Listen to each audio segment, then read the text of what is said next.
Hello viewers, welcome to Tradeflock.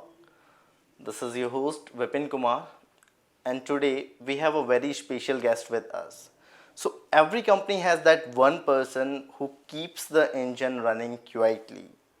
And for Dixon Technologies, that person is Ashish Kumar, President, Chief Legal Counsel and Company CS. The man who ensures growth never comes at the cost of governance, and governance doesn't kill ambitions.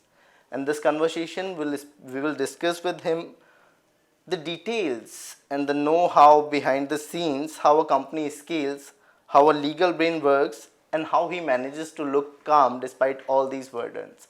So hello Mr. Ashish, welcome to Tradeflock. Thank you, Vipin. It is pleasure being here in Tradeflock office, and it's been absolute privilege to join here this evening. Thank you so much. Wonderful. Mr. Ashish, whenever a person hears about a legal vice president or a legal counsel, they usually picture a very serious image of that person, right? Perhaps the guy would be something serious or someone serious. So, what is one fact about you that people usually do not expect at their first meeting or glance? Yeah, so this is a very good question that you've asked. People generally assume that a person with this designation would be a very somebody who's very serious. But you'll be profoundly happy to know that I have an amazing sense of humor. How do I unwind myself is by watching stand-up comedy and playing sport. Uh, it's not being serious is not a personality trait that you need to carry for this profession. What you need to do is have seriousness in the kind of work that you cull out. That's very important. For that, you need not be a serious in your personality. That cannot be and should not be your personality trait. So yeah, you can be witty and humorous and still do a serious work. So that's how I am. Okay, so you mentioned on that you are blessed with a wonderful sense of humor that I can actually sense with this conversation so far. So, in context to Indian companies and corporates, people are more likely to reach out to a legal person only to escape legal things, not just to comply with them or whenever they are into a legal trouble. So, do you often get frustrated or tired of people with such behavior of people? That's again a very interesting question. So we at legal profession are very used to firefighting situation, and trust me, your with the experience, you tend to handle these situation with lot ease and calm. Of course, because you are used to such situations, firefighting situations.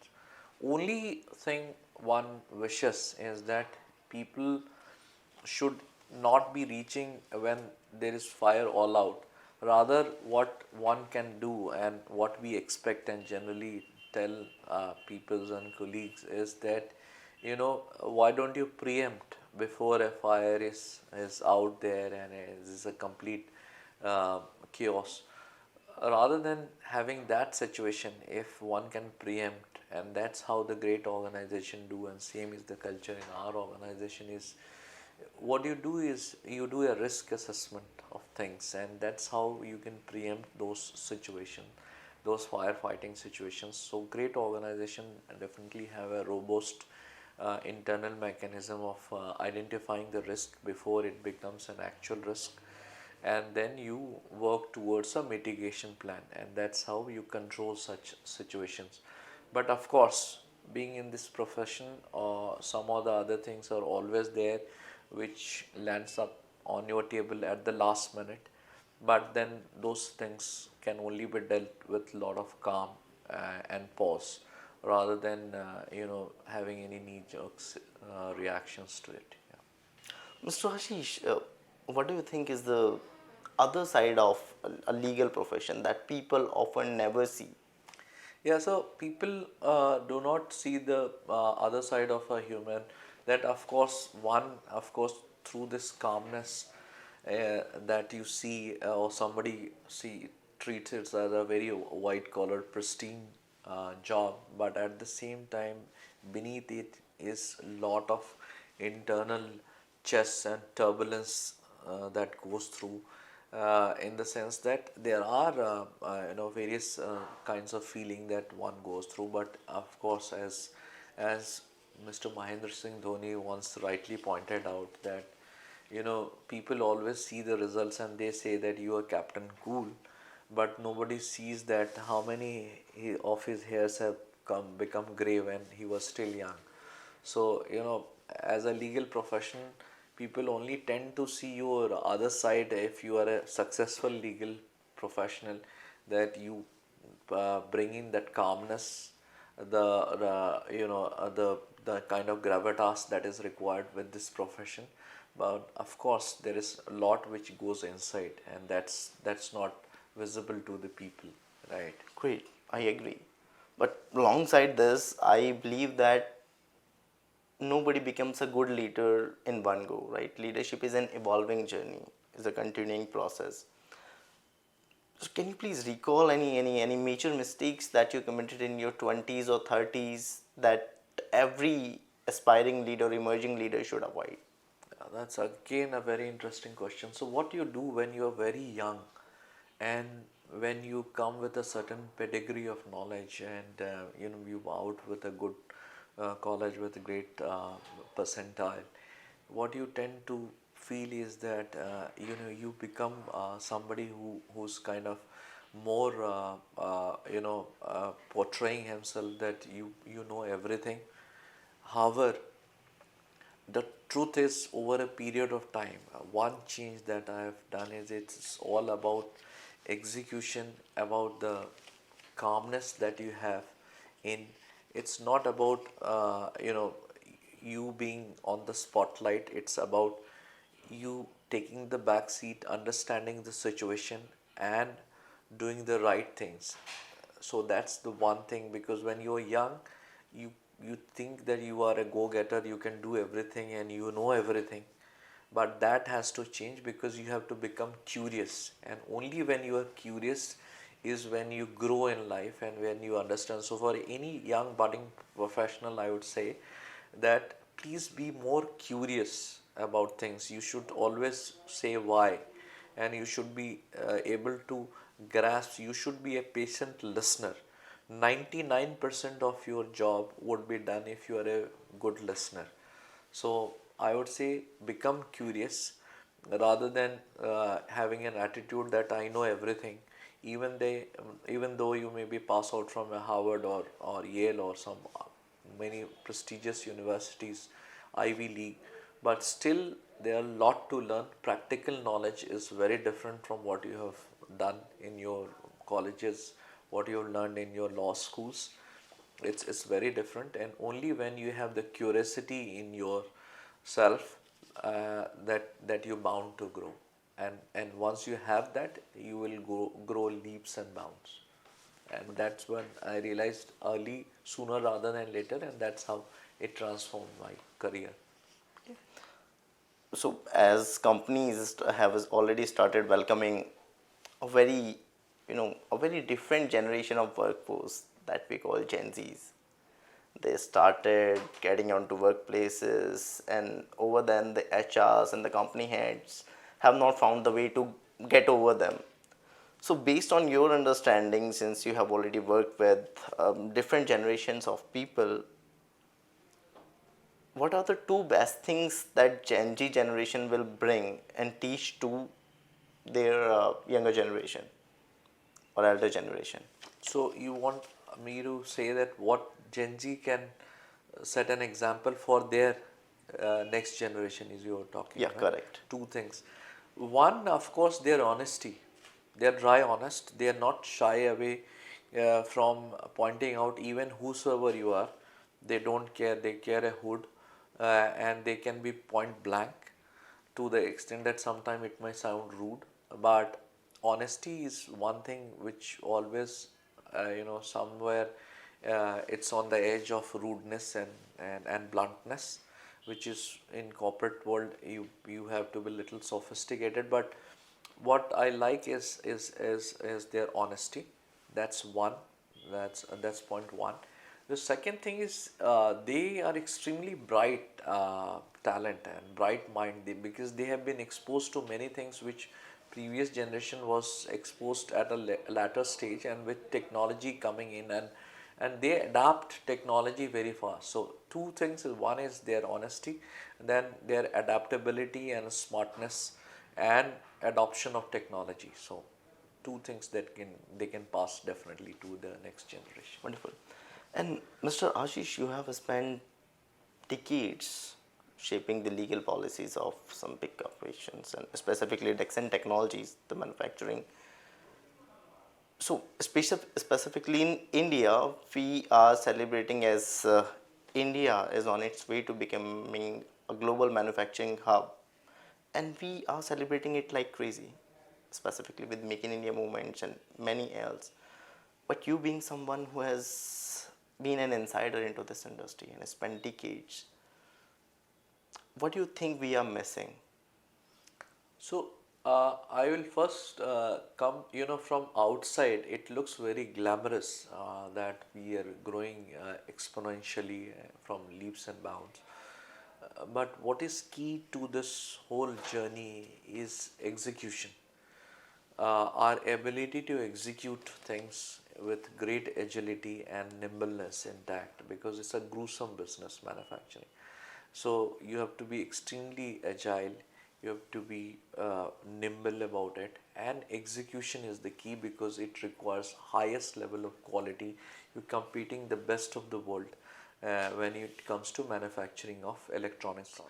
Now, what India was and is a little bit lagging, and which I think government through its right policies is trying to address, and also the industry is trying to address, is of course one is on the component side. I think there's a lot that is happening.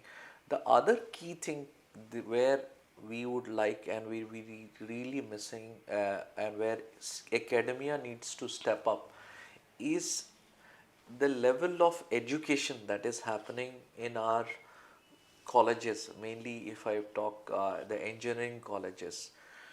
And when you work in the industry, there is slight disconnect, because what happens is that the students or the college who are coming out of these colleges and who are passing out of the colleges, there is still a gap in terms of what is taught in the colleges versus what actually plays out in a manufacturing sector. So True. so one, like it happened in, let's say, in US, then it happened in South Korea, Japan, and all Taiwan, and including now our neighbors, is a integration of academia and industry. That has to be one of the areas of focus if we really want to make a difference, because upping the skill sets of the people or the students who are passing out, so that they adapt themselves to the challenging environment where they can contribute and do meaningful R&D research, which will put India into a different league altogether. When, let's say, if you start finding a lot of patents, and that can only happen when we are doing deep research, deep integration of academia and industry is there, only then such things is possible in India. So I think there is some way to cover in terms of this integration of industry and academia. That's one piece that's deeply missing as of now, and I think a lot of companies have woken up and are already started working, and we are one of those companies we've taken this. Yeah, wonderful. And this is really insightful the way you have put it out. So, what is one thing that Dixon Technologies does internally that young founders or entrepreneurs can learn from? So, one thing that we are very clear as an organization is our focus on processes, and that combined with agility and our nimbleness. A lot of people feel that you cannot fall prisoners to policies and processes, and it will impede your innovation. However, we have a different take, because if you follow the right processes, if you set the right processes, if you have your focus on empathy, integrity, and foresightedness. And at the same times, when you adhere to process, it brings a lot of discipline, and through discipline you can execute one of the so-called challenging tasks in the industry. So that's one thing that we have focused on is adhering to processes, and also carrying out our agility with all nimbleness and at heart. Yeah. Okay. So, in India's environment, whenever a startup, whenever somebody started a business, what are the three common mistakes that they commit, but they don't know that they are committing these, or not complying with the legal laws or something? So first of all, if it's not that everyone knows everything, so it is one thing is that first you accept that the young entrepreneurs need to accept that for them to know, for one person to know everything in the world is not possible. So if let's say you do not have a complete knowledge of law, because of course India has many laws that you need to comply with, and it has central laws, state laws, then there are combined of central and state, and then there are municipal laws, and various other laws that needs to be, environmental laws are there, and various other laws that you need to comply with, and there are tax laws and so many.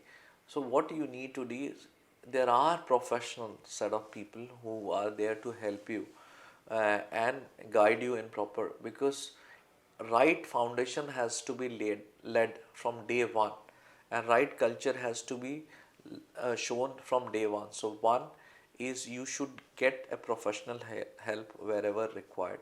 Number two is you should be looking at two things: how can you make your business asset light, meaning investing less of capital and getting more return, which is managing your return on capital employed, that is ROC, and your cash flows. And last but not the least is the right kind of talent.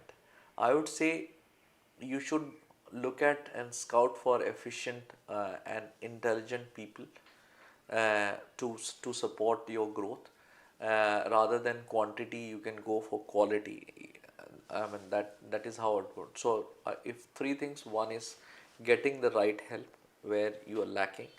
Second is focus on your capex and the cash flows, and right set of talent. These are the three things that I. And now, if I may ask you about winding up your journey, over the years, what have been some of the biggest lessons or learning you have had, and at what cost? Yeah, so that's again a very interesting question. So, uh, you know, basically, as you grow and as you take up your journey, some of those, learnings, or say, so to say, one that has resonated with me is empathy, compassion, and integrity.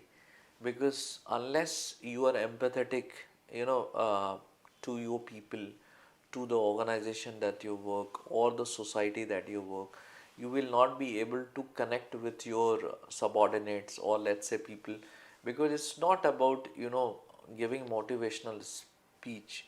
If let's say if somebody has real issues, if you are really empathetic, you will try to help him where the help is really required, rather than just giving some jargons and leaving it without being empathetic to his situation.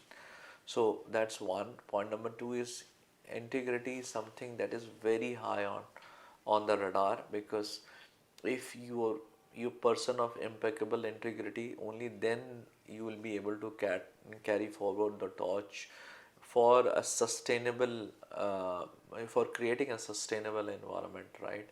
And of course the third thing is it is all about maintaining that calmness, that pause, which is extremely important. So that these are the three things that I have learned over the period of time, and this is what I think has helped me. Okay, great. So you must be thankful for the mentors and the people who have actually helped you at that time. So now a great leader is someone who prepares next line of leaders to train them. So how are you preparing the next line of leader, and what specific qualities you look for when preparing or when building your team? Yeah. So as I said, I draw a satisfaction that if I have joined an organization and the set of people that I or the team that I work with, and when I joined versus let's say when I in past also I've left organization, and when I leave, do I leave them in a better position? If the answer is yes, then I have done my job successfully, because what I have done is I have trained them well, so that they are independent, they have become independent to uh, take those work forward in a right direction, which is aligned with the vision of the company and the mission of the company. The other things, as I said in my previous answer, is like having that empathy, right empathy, the integrity element, and also the compassion. So these three, and plus the clarity of thoughts is extremely important. If you are able to develop those qualities, I think you are done. You're good. Okay. And Mr. Ashish, one very interesting question just came to my mind. What was the turning point in your life or in your corporate journey or in your life when you realized that yes, now my life has started changing? Yeah, so that's again a very interesting point. So, when, as I said, and previously during the conversation I mentioned, when you're young, you feel that you absolute person of, or you know it all, but that's not the case, and I realized sooner rather than later in my early, late 20s and early 30s itself. And what I then developed is it's more important to be a listener, to be curious, to understand and then respond. So only when you are able to get hold of the entire situation, when you are able to gauge the entire situation, when you are a listener, when you absorb things, is only you are able to respond better. It should not be a knee jerk reaction. Even a lot of things, 99% of the time, you know the answer then and there. True. But I would say spend 5 minutes. Like it's been said in Good to Great by Jim Collins, the book. It says that there's a 5 minute difference between being a good to great person. So what that 5 minutes basically says, that whatever you've done, even if you're pretty sure, please give or spend 5 extra minutes, so that instead of good work, you're delivering great work. So I say, that extra uh, pause, that extra sense of waiting for that 5 minutes. That means you kind of you making sure that you this is what you want to come out as a final answer. Wait for it rather than spontaneous at every time. You know, so Yep. that's the big thing So and big these turning point. Yeah. so these 5 minutes can draw a very thin line between being successful and not so successful. I won't say being failed, but not so successful. And just like this, you emphasize on 5 minutes. What do you think are the 5 habits that can make a person successful? See, one of course is discipline, very important. Second is your integrity, then empathy, then your calmness, and top it all is efficient execution. Is there something out of these that you currently lack and working on it personally? I touch wood, with God's grace, I am blessed with all, I would say. Wonderful. And Mr. Ashish, if you were not bound by any sort of legal or any sort of policies, what would be one thing that you would like to change about how Indian companies operate and why? So one thing, if we were not bound, and it's about general and not specific in any company, is a radical change. I would like to, if I was given, I had that authority, is a radical change on the governance, an absolute radical transparency, in way the the governance operate, the the documentations are done, and the laws are complied with. I would say bring in 100% transparency. And when we say 100% transparency, it is basically that, like, look at Singapore. They have desertized everything, and there is nothing which is not out there in public. And look at the growth that a tiny country has achieved, and that's all because of, when it's true in true spirits, when you say in letters and spirit, the implementation of true governance. So I mean, say a radical transparency. Wonderful. And as we conclude this conversation, just final two questions that I would like to ask. One would be every great leader has a legacy. So how would you how would you like people to remember you once you retire? I would say, a job well done is when it's not titles fade away, but when people do remember, and remember you for right things. Let's say your integrity, your kind of work that you have left behind, and especially the team that you have left behind. So they will speak for uh, themselves and plus yourself, rather than your title. So I think, I would see that the legacy left behind is the work behind, and that shows in the growth of the organization for which you're working, the people you have left behind or you will leave behind, and of course the kind of ethics that you carried and for which you were known in an organization and people around you. So your integrity, your people, and the organization. Okay. Yeah. So Mr. Ashish, back then when you started this journey, what was your goal like? What was your definition of success? And how has it evolved over this year? And after now, you having after spending some years in a good position, do you think you have achieved that goal? You are successful. So, very interesting in economics, you say, a man is never satisfied. The more he gets, the more he wants. It's an economics theory. And initially, when you were young and India was evolving, so we were kids of 90s who,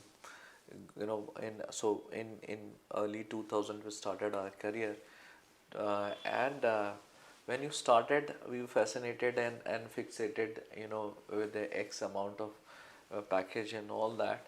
But when I was blessed, I had also the opportunity of doing an executive program from IIMS Calcutta.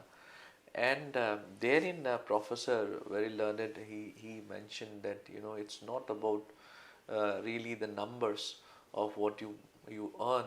It's basically how much you achieve in terms of your knowledge, how much of impact that you create for the organization that you're working. And if you are able to create a real impact for an organization, which really, like for example, I've been blessed to being part of 3 4 big public issues. And when you're taking a company from private to public, and then you are in a different domain, and you are answerable to a lot of stakeholders. So if you're creating a real impact, these things will follow. So what I could sense is that, the most important thing is, it's not about running after the numbers or the package. It's about the impact that you create for the organization and for the society. Wonderful. Well said. And let's conclude this conversation on a wonderful note, recalling your proudest moment so far. What has been a few proud moments or achievements or milestones that are very close to your heart?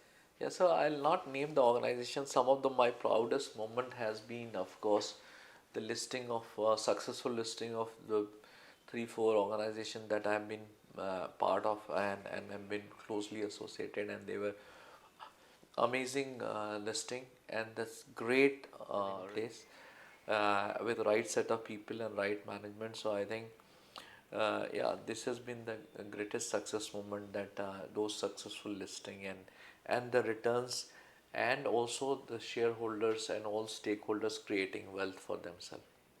Wonderful. Yeah. That's great. It was a pleasure speaking with you, Mr. Ashish. What wonderful conversation. Very much insights and so on.